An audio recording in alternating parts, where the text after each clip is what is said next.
오늘은 예수님께서 탄생하신 날을 기념하는 성탄절입니다. 성탄절이 되면 우리가 가장 많이 하는 인사가 무엇일까요? 메리 크리스마스입니다. 기뻐합시다. 주님의 탄생을 기뻐합시다. 주님의 탄생을. 제가 이 메리라는 단어를 영어 단어 배우기 전에 개 이름을 통해서 먼저 배웠어요. 저 시골에 가면 메리라는 이름이 많거든요. 나중에 알고 보니까 이게 기뻐하라는 뜻이더라고요. 기뻐하라. 주님의 탄생을. 자, 우리 서로 메리 크리스마스 인사 나눕시다. 주변 분들과 메리 크리스마스.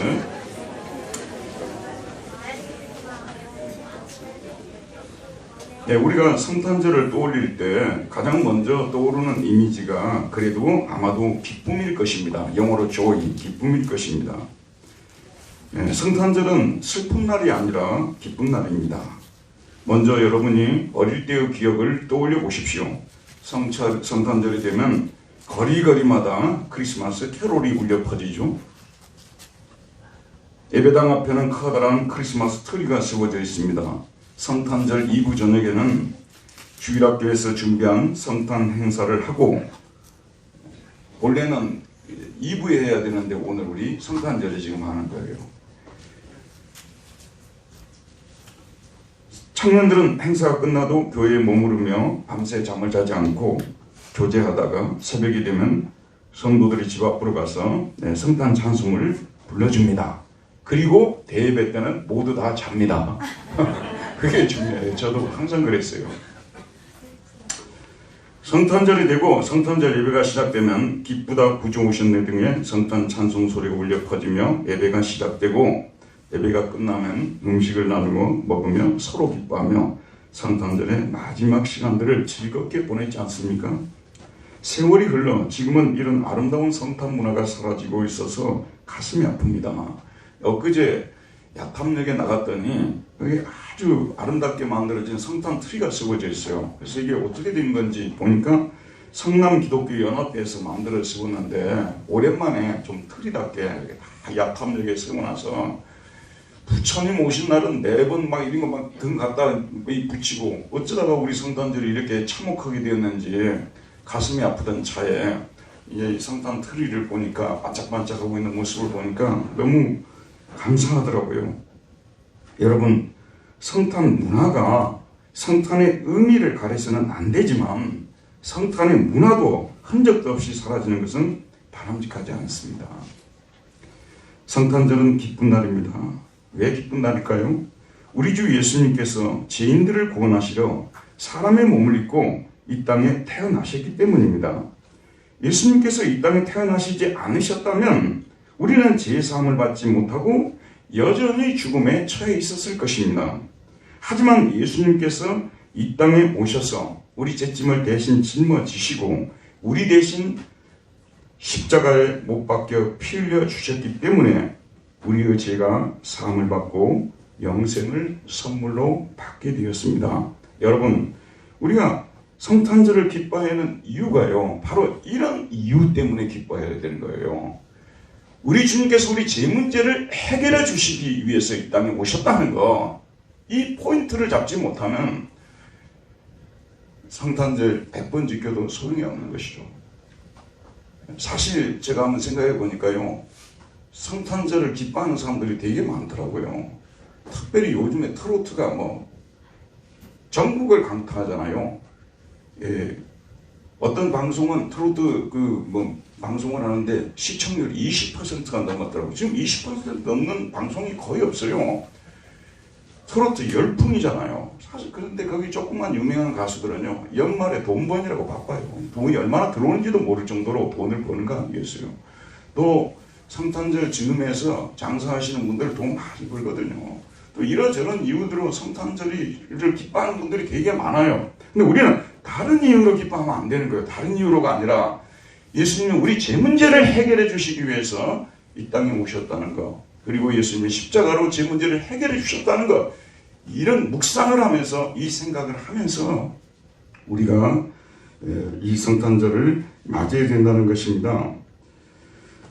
성탄절은 기쁨의 축제일입니다. 그래서 성탄절 찬양, 여러분 성탄절 찬양, 슬픈 찬양이 있던가요? 성탄절 찬양은 100장부터 시작해서 한 130장 그 사이에 이렇게 편집되어 있어요. 이 성탄절 찬양. 여러분 쭉 읽어보게 되면요. 슬픈 찬양이 없어요. 거의 다 기쁜 찬양입니다. 오늘 우리가 불렀던 기쁘다 구주 오셨네. 뭐 이 찬양은 말할 것도 없이 대강절, 이제 예수님 기다리는 대림절이죠. 대림절을 이렇게 지내면서도 부르는 곧 오소서 임마누엘, 곧 오소서 임마누엘, 오 구하소서 이스라엘. 이 찬양도요 굉장히 슬픈 멜로디잖아요. 그런데 후렴에 보면 기뻐하라 이스라엘 곧 오시리라 임마누엘. 여기도 기뻐하라. 곡조는 슬픈데 이게 가사는 기뻐하라고 되어 있어요. 이게 전체 성탄 찬송을 살펴보게 되면 거의 기쁨을 노래하는 찬양. 이게 성탄절이 기쁜 날이라는 말이 맞습니다. 그런데 처음 예수님께서 태어나셨을 때도 하늘과 땅과 모든 것이 예수님의 탄생을 기뻐했다는 기록을 우리가 볼 수가 있습니다. 먼저 천군 천사들이 기뻐했습니다. 천군 천사들이 기뻐했다. 여러분 잘 보세요. 성경에서 천사들이 많이 등장을 안 해요. 이 중에서 천사 안 믿는 분들 없죠. 다 믿죠. 근데 생각보다도 천사들이 많이 등장하지 않는데 예수님의 탄생 즈음에서 집중적으로 천사들이 등장을 합니다. 그래서 이 천군 천사들이 먼저 기뻐하고 하나님을 찬양하는 모습을 볼 수가 있는데, 먼저 예수님의 탄생 소식을 전하는 가브리엘 천사의 말을 들어보십시오. 천사가 이르되 무서워하지 말라. 보라, 내가 온 백성에게 미칠 큰 기쁨의 좋은 소식을 너희에게 전하노라. 근데 이게 좀 약간 미스터리인데 천사가 사용한 말이 아람어인지 아니면 히브리어인지 아니면 히라버인지 몰라요. 우리는요. 천사가 무슨 말로 이렇게 전달했는지. 근데 거기에 있는 사람들이 그 베들레헴 사람들이 대체로 아람어를 썼기 때문에 아람어로 전달하겠다고 우리가 추측을 하고 있는 거죠. 근데 성경은 아람어로 기록되어 있지 않고 히라버로 기록되어 있습니다. 유앙겔리조마이, 내가 좋은 소식을 전한다. 유라는 말은 좋다는 뜻이에요. 앙겔로스는 이게 소식이라는 뜻입니다. 내가 좋은 소식을 전한다. 누구를 위해서? 시민, 너희들을 위해서. 어떤 좋은 소식이냐면 하란 메갈란이라고 되어 있습니다. 여러분, 걸그룹에 하라가 있지 않습니까? 기쁨이란 뜻이에요. 기쁨이란 뜻입니다. 하란 메갈란. 근데 참고로 말씀드리면 걸그룹의 그 이름 제대로 아는 게 제가 이거밖에 없어요. 하란 메갈란. 메가톤크 기쁨이라고 말해요. 보통 기쁨이 아니라 메가톤크 기쁨을 내가 너희들에게 오늘 전하는데, 이 기쁨은 모든 민족에게 판티토라우라고 했습니다. 모든 민족에게 미칠 큰 기쁨의 좋은 소식을 너희에게 전한다. 큰 기쁨의 좋은 소식의 내용이 무엇이냐? 11절에 보면 오늘 다윗의 동네에 너희를 위하여 구주가 나셨으니 곧 그리스도 주시니라. 오늘 다윗의 동네에 너희를 위해서 구주가 태어났다. 너희를 위해서 구주가 나셨으니 그분이 바로 그리스도 주시니라. 이렇게 말하고 있습니다. 자, 이 소식은 정말 구주가 탄생했다는 이 소식은 여러분 세상에서 들을 수 있는 많은 좋은 소식들이 있잖아요. 지금도 아침에 일어나게 되면 인터넷 여러분들 다 이렇게 열어보잖아요. 오늘은 무슨 소식이 있을까? 그 당시 사람들은 우리식으로는 열어보지를 못했다 할지라도 혹시 로마에서 지금 이 자기네들을 식민지 상태에서 풀어주는 그런 해방 소식은 혹시 우리에게 전해주지 않을까? 얼마나 그들이 간절히 기다렸겠습니까? 그런데 여러 가지 소식들이 있지만 진짜 좋은 소식, 진짜 우리 인간을 구원할 소식은 큰 기쁨의 좋은 소식이 이게 바로 구주가 출생했다는 거예요. 예수께서 이 세상에 오셨다는 것이 정말 우리 인간이 들어야 될 가장 중요한 소식이고, 정말로 우리 인간에게 가장 큰 기쁨을 주는 소식입니다. 여러분, 여기 이제 연세가 좀 드신 분들이 계시잖아요. 이제 아직 이제 우리 어린 친구들이 있고, 또 우리 연세가 드신 분들이 계시는데, 자, 좋은 집을 샀다고요. 좋은 차를 샀다고 했어요. 뭐 우리 아들이 좋은 회사 들어갔다고 해서요, 그게 그렇게 커다란 기쁨이 아니라는 것을 우리는 이제는 다 알아요. 예전에는 그것만 되면은 어마어마한 세상이 펼쳐지고 커다란 잠을 며칠 못 잘 줄 알아요. 잠만 잘 자요. 그날 저녁에 바로 잠자요. 그리고 그게 또 오래 가지도 못해요. 근데 진짜 여러분, 우리 이제 철학자들은 서브스탠스, 실체라는 말을 썼는데, 진짜 우리에게 영원히 남아있고요, 절대로 없어지지 않고 우리의 삶을 딱 밑에서 받쳐주고 우리에게 진정한 행복을 주는 소식은 바로 예수 그리스도 탄생. 우리 주 예수님께서 사람의 몸을 입고 이 땅에 오셔서 십자가 지고 우리를 구원해 주셨다는 이 소식, 여러분, 이게 우리 교회가 전한 소식이고요, 교회가 존재하는 목적도 이 소식을 전하기 위해서 존재하고 있는 것입니다. 가브리엘 천사가 이 기쁜 소식을 전하자 무엇보다 먼저 하늘의 천군 천사가 기쁨의 찬양을 드립니다. 13절 우리 다 같이 한번 읽어보도록 할까요? 13절입니다. 시작. 호련히 수많은 천군이 그 천사들과 함께 하나님을 찬송하여 이르되, 14절입니다. 지극히 높은 곳에서는 하나님께 영광이요 땅에서는 하나님이 기뻐하신 사람들 중에 평화로다 하니라. 호련히 수많은, 호련히는 갑자기 수많은 천군들이 그 천사들과 함께 하나님을 찬송하여 이르되, 지극히 높은 곳에서는 하나님께 영광이요 땅에서는 하나님이 기뻐하신 사람들 중에 평화로다 하니라. 누가가, 이 예수님의 제자 누가가 여러 기록들을 모아가지고 이 누가복음을 이게 쓴 거 아니에요. 이게 처음 사람들이 그 소리를 들었다는 얘기예요. 듣지도 않은 얘기를 이거다 적어놨겠어요. 거기 있던 사람들이 들어서 이것을 쓴 거예요. 울려 퍼졌다는 것입니다. 지극히 높은 곳에서는 하나님께 영광이요 땅에서는 하나님이 기뻐하신 사람들 중에 평화로다. 여기도 기쁨이라는 단어가 나오고 있습니다. 수많은 천군 천사들은 가브리엘 천사와 함께 하나님을 찬송했습니다. 하나님, 너무 귀한 일을 하셨습니다. 당신께서 당신의 아들을 이 세상에 보내주셨으니 이제 당신께서 기뻐하시는 당신의 백성들이 구원을 받을 길이 열렸습니다. 그 아들을 통해서 당신에게는 영광이 돌려지게 될 것이고 당신의 백성들에게는 평화가 임하게 될 것입니다. 그러니 저희 천군 천사들이 기뻐하지 않을 수 없습니다 하고 이 찬송으로 영광을 돌리고 있는 것입니다. 지금 이 성탄절에도 하늘에서 천군 천사들은 그들이 처음 불렀던 찬송을 부르면서 하나님 앞에서 기뻐하고 있을 것입니다. 지극히 높은 곳에서는 하나님께 영광이요 땅에서는 기뻐하심을 입은 사람들 중에 평화로다. 두 번째, 구약의 성도들도 기뻐했습니다.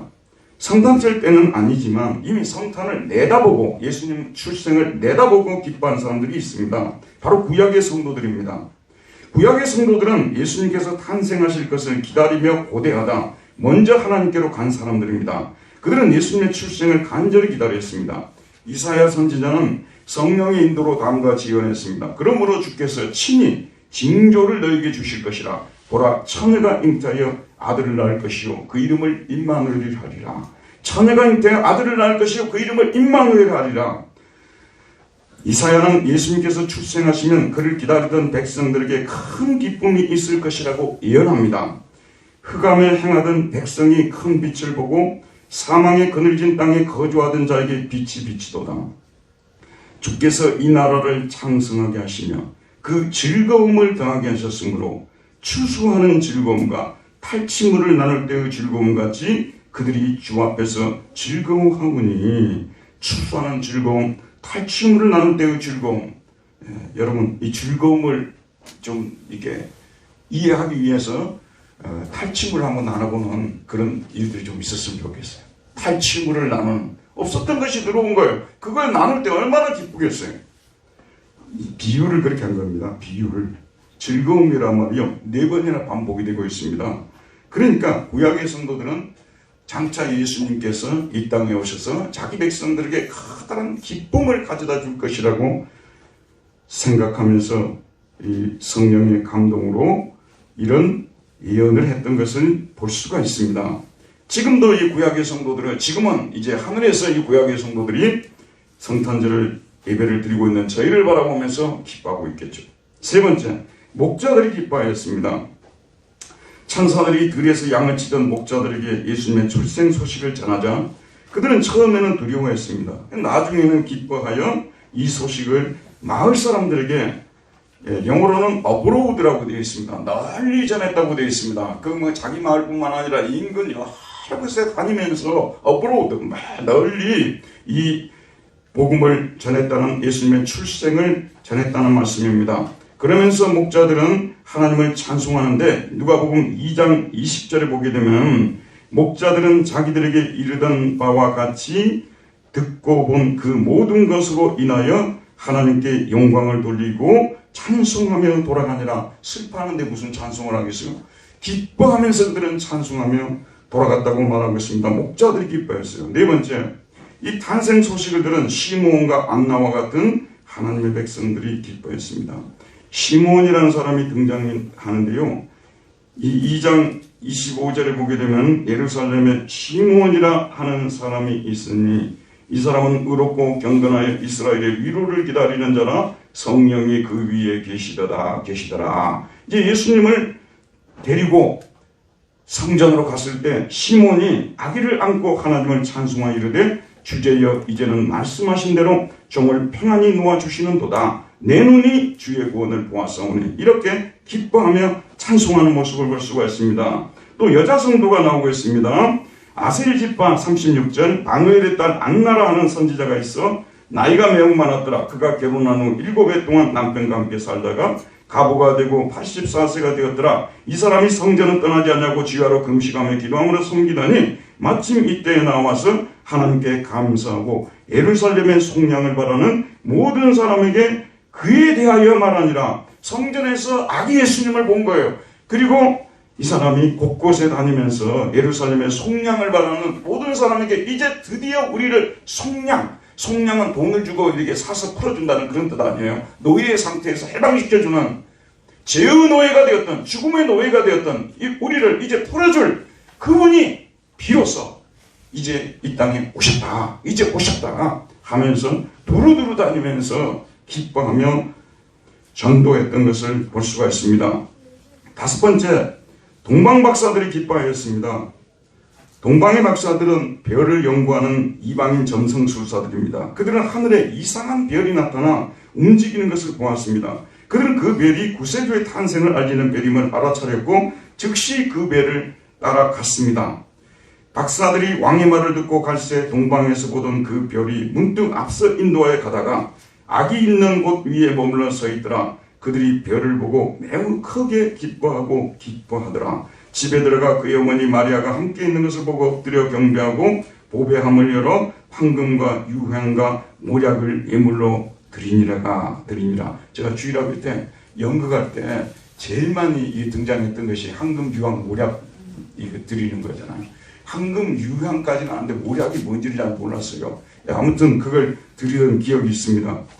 이 본문이 많이 연극 주제로 선택이 되었던 것이죠. 이 사람들은 이방인을 대표하는 사람들이죠. 이방인을 대표하는 사람들이지만 하나님께서 그들에게 별을 통해서 구세주가 탄생했다는 것을 보여주신 거예요. 알려주신 거예요. 이런 걸 자연계시, 일반계시라고 하는 겁니다. 이방인들에게도 하나님께서 구세주의 출생을 알려주어서 그들이 기뻐하고 그에게 경배했다는 것은, 이 구원은 예수님은 유대인뿐만 아니라 이방인들을 위해서 또 오신 분이시라는 것을 의미하는 것이겠죠. 그 다음에 여섯 번째, 예수님의 어머니와 아버지도 그리고 예수님 자신도 하나님도 기뻐하였습니다. 여러분, 성탄의 본문을 아무리 살펴봐도요, 하나님께서 기뻐하셨다, 예수님께서 기뻐하셨다, 혹은 예수님의 부모님이 기뻐하셨다는 그런 말씀이 발견되지 않습니다. 하지만 행간의 뜻을 우리가 살펴볼 때 그들에게도 기쁨이 있었음이 틀림없습니다. 다만 들어보세요 여러분, 그들은 하나님, 예수님, 예수님의 부모님들, 이분들은 그 기쁨을 속으로 감추고 말없이 기뻐했다. 저는 이 말씀을 어떻게 드릴 수 있냐 그러면요, 본 것이 있어서 제가 이렇게 말씀드릴 수 있어요. 제가 이렇게 산모들을 방문해 보잖아요. 저희 교인들 중에서도 아이 낳았을 때 제가 바로 가서 방문한 분들이 여러 분 계시거든요. 아이 낳은 부모님들을 이렇게 방문해 보게 되면 아이를 다 넣어놓고 옆에다 두고 여기 지금 현재 누워 계시는 거예요. 그런데 웃는 분들이 거의 없어요. 제가 볼 때는 지금까지 웃는 분들이 목사님 오늘 제가 애기 하나 낳았어요 이런 분 한 분도 없었어요. 다 그냥 조용히 계세요. 근데 다 지그시 아이를 바라보고 있어요. 속으로 기뻐하고 있다는 거죠. 말할 수 없이 기뻐하고 있을 것입니다. 근데 이 속으로 기뻐하는 기쁨도 있다는 걸 여러분 아셔야 돼요. 하나님 우리 아버지께서 얼마나 기뻐하셨을까요? 하나님은 범죄한 자기 백성을 구원해주고 싶으셨어요. 하지만 그들의 죄를 속해줄 희생양이 필요한데 그 희생양이 되어줄 사람이 없었습니다. 그런데 자신의 아들이 사람의 몸을 입고 이 세상에 내려가서 그들을 위한 희생제물이 되어준다고 하시니 얼마나 기뻤겠습니까? 슬픔 속에 감춰준 기쁨이라고 말할 수 있겠죠. 지금도요, 우리 하나님은 저 하늘에서 껄껄껄껄 웃으시는 그런 소리 전혀 우리가 들리지 않습니다. 그러나 오늘 우리 성탄절을 맞이해서 우리 주일학교 친구들이 오늘 또 이렇게 찬양을 준비하고 또 연극을 준비하고 그런 걸 하나님께서 다 위에서 보고 계신 거예요. 다 위에서 보고 계신 거예요. 저는 집에서 보려고 하는데 안 보이더라고. 근데 우리 하나님은 위에서 우리 친구들이 하고 있는 우리 유년부 친구들이, 영유아부 친구들이, 중고등부 친구들이, 청년들이 지금 연습하고 그걸 다 보고 계시고 너무너무 기분이 좋으실 거예요. 하나님의 기쁨은 이런 기쁨입니다. 소리가 없는 기쁨이에요. 소리가 없는 기쁨. 우리 예수님은 지금 아기 상태시기 때문에 나중에 기뻐하셨겠죠. 자, 여러분, 우리 예수님의 아버지 요셉, 어머니 마리아, 참으로 고통스러운 분들이었어요. 이분들은요, 정말 통곡을, 아이를 낳는 것도 통곡을 해야 될 상황이었거든요. 왜냐하면 영적으로 그 아이를 바라보지 않았다면. 왜 그러냐 그러면요, 약혼만 했거든요. 두 분은요, 약혼만 했어요. 이스라엘 법이 약혼을 하고 그 다음에 좀 세월이 지난 후에 결혼하게 됐어요. 근데 그 전에는 동거가 안 돼요. 동거도 안 했는데 아이가 태어났다고 말이에요. 여러분, 그것은요, 그 돌에 맞아 죽을 일이고요, 저주가 임한 거예요. 갑자기요, 저주가 임한 거예요. 저주가. 요즘은 그렇게까지 핍박을 하지 않습니다만 예전에는요, 우리 집에서 누가 교회를 다니잖아요. 그러면 이제 우리 집 망했다고 생각하는 분들이 많았어요. 저주가 임했다고 생각. 사실은 그 가정 전체가 구원을 받는 축복이 임한 것인데 받는 쪽에서는 저주가 임했다고 생각한 거 아니에요. 그래서 하나님께서 이 천사가 나타나서 하나님의 뜻을 다 알려주면서 이게 성령으로 잉태된 지극히 높으신 하나님의 아들이다. 마리아를 안심을 시키는 것입니다. 처음에는 마리아가 믿지 못했어요. 그러나 전능하신 하나님에게는 능치 못할 일이 없다. 이 말씀을 듣고 마리아도 그 사실을 받아들이게 되고요. 요셉도 그랬어요. 요셉도요. 여러분, 한번 우리가 결혼을 몇 번 하는 것도 아니고 딱 한 번 결혼을 하는데 자기 아내가 결혼도 하기 전에 아이를 가졌다고 말입니다. 창피해서 얼굴을 들고 다니겠습니까? 그 사이에서 매장된 사람이지 않겠습니까? 요즘식으로 말하자면요, 밖에도 못 돌아다니고 취직도 못할 상황 아니겠어요? 그런데 또 요셉에게 이렇게 하나님께서 선명을 해줍니다. 천사를 통해 선명을 해주니까요, 요셉이 잠에서 깨어 일어나 주의 사자의 분부대로 행하여 그의 아내를 데려왔으나 아들을 낳기까지 동침하지 아니하더니 나음의 이름을 예수라 하니라. 부모님도 지금 겉으로는 기뻐할 수 없었지만 속으로는, 영적으로는 기뻐할 수 있는 그런 기쁨을 누렸다고 우리는 추측할 수 있는 것입니다. 처음 성탄절에는 무슨 일이 있었을까요? 큰 기쁨이 있었다고 말하고 있습니다. 성탄에 관한 소식을 이렇게 쭉 말씀들을 찾아보게 되면 기쁨이라는 이 단어가 핵심의 기쁨. 그래서 우리가 메리 크리스마스라는 인사를 누가 만들어낸지는 모르지만요, 잘 만들어낸 거예요. 잘 만들어낸 것입니다. 천사들도 기뻐하였죠. 구약의 성도들은 미리 내다보며 기뻐하였죠. 목자들도 기뻐하였고 동방의 박사들도 기뻐하였고 시몬과 안나와 같은 하나님의 백성들도 기뻐하였고 하나님도 예수님도 예수님의 어머니 마리아, 아버지 요셉도 기뻐했습니다. 그래서 만나는 사람들끼리, 우리 믿는 사람들끼리죠, 믿는 사람들끼리 만나면 메리 크리스마스라고 인사를 했던 것입니다. 자, 여기까지 왜 그들이 기뻐했는지 여러분들이 이미 다 알고 계시지만 제가 다시 한번 왜 그들이 메리 크리스마스라는 인사를 했는지, 드디어 우리의 죄가 사함을 받고 죄와 죽음으로부터 풀려나서 새로운 인생을 살게 되었다는 그런 사실로 인해서, 그 이유로 인해서 그들은 메리 크리스마스 인사를 했던 것입니다. 자, 우리 이제는 의미를 알았으니 이 의미를 생각하면서 주변 분들과 메리 크리스마스 다시 한번 인사하도록 하겠습니다. 메리 크리스마스. 우리 어린이들 목사님 설교 알겠어? 이제 머리를 아주 크게 끄덕였어. 확실해. 또 알겠다고 생각하는 사람 머리 끄덕거려봐. 알겠다고. 목사님 설교 뭔지 알겠다고 생각한다.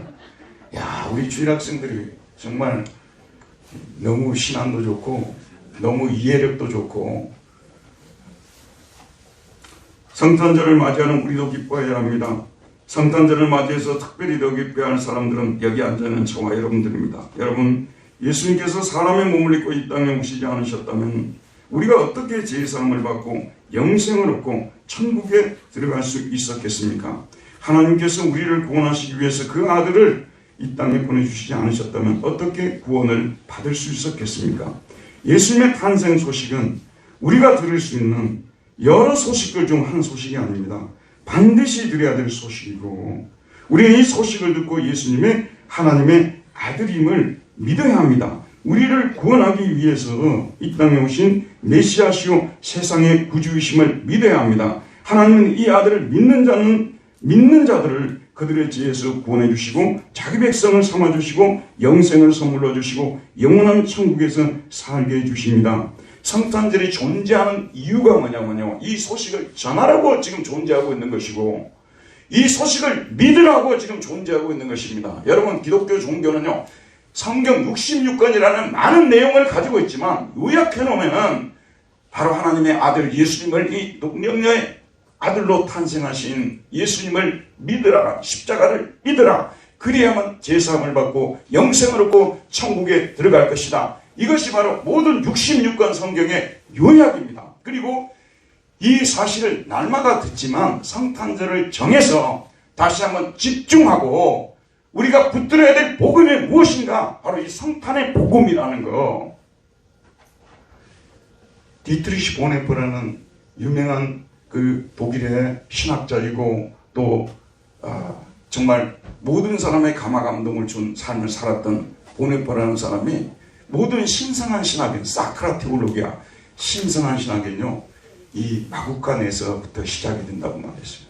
이 마국간에 있는 이 아들에게 무릎을 꿇지 않은 데서는 신성한 신학이 나올 수가 없다는 거예요.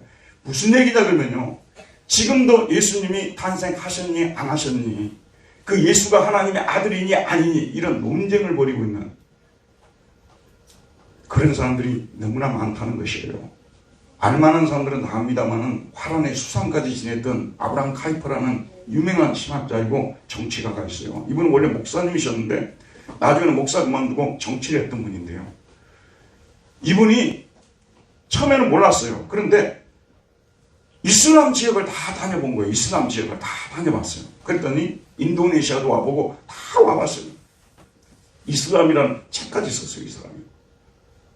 기독교 정치인으로 많이 알려진 분이거든요. 그런데 그 사람이 충격을 받은 게 뭔지 아십니까, 여러분?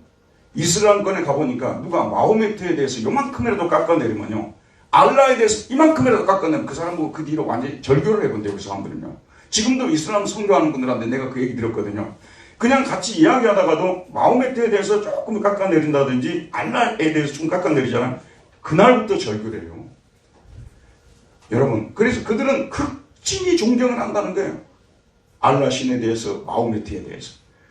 자기 나라 화란에 와보니까요, 신학교에 가보니까 맹세기 신학자라는 사람들이 예수님이 마국간에서 출생했니 안 했니 그런 거 갖고 논쟁을 벌이고 있더라는 거예요. 사실은 못된 일은 다 신학자들이 벌이는 거 아니에요. 교회가 존재하는 목적도 여러분 이 복음 전환하고 이 교회가 존재하고 있는 것이지, 우리가 가난한 자를 도와주는 일 해야 돼요. 교회가요. 정치에 대해서도 관심을 가져야 돼요. 세계 평화를 위해서도 우리가 오늘 오장님도 기도했지만 기도해야 돼요, 여러분. 그러나 이것이 교회가 존재하는 이유는 아니에요, 여러분. 이건 NGO 단체도 다 할 수 있는 거 아니에요? 또 우리 모두가 인간이라면 다 해야 될 일이고요. 교회가 존재하는 목적은 예수 그리스도의 복음을 전파해서 사람들을 하여금 이 복음을 믿게 해서 제사함을 받고 영생을 얻도록 해야 되는데, 충격적인 것이 뭐냐면요, 오늘 우리 한국교회 강단에서도 세상에 목사라는 사람들이 이런 일에 있어서 앞장서서 이 복음을 흐트러 버리는 거예요. 흐리게 만들어 버리는 거예요. 그 죄가 얼마나 큰지 그 사람들이 몰라요. 그 죄가 얼마나 큰지 그걸 어떻게 다 감당하려고 그래요.